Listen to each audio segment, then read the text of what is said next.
కావేరి బాలరాజులు కలిసి నాగవల్లి దేవాల పెళ్ళైతే ఆపలేకపోయారు.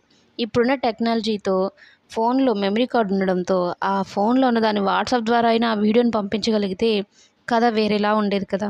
కానీ బాలరాజు ఆ పని చేయకుండా దేవాకి ఫోన్ చేసి, "నీకు సంబంధించిన సాక్ష్యం నా దగ్గరుంది" అని చెప్పడంతో దేవా ఇక ముందుగా జాగ్రత్త పడ్డాడు.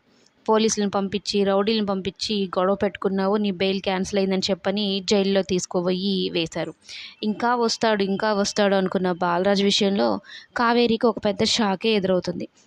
బాలరాజు జైల్లో ఉన్నాడు వదినా అంటూ హాఫ్ టికెట్ ఫోన్ చేస్తాడు. ఇక షాక్ అయిపోతుంది కావేరి. ఇక చిన్ని, మహిల మధ్య ఫ్రెండ్‌షిప్ అయితే చాలా స్ట్రాంగ్ అయింది.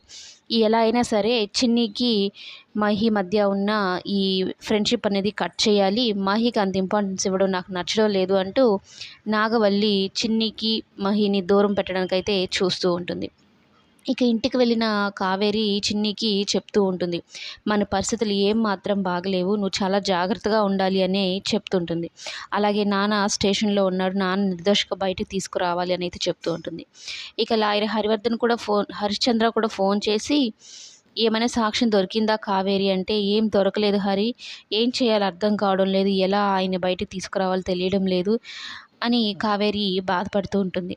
ఇక చిన్నిని పిలిచి, "నేనిప్పుడే అరగంటలో బయటికి వెళ్ళేసొస్తానమ్మా. నువ్వు మాత్రం ఇంట్లోనే ఉండు. జాగ్రత్తగా ఉండు" అని చెప్తుంది.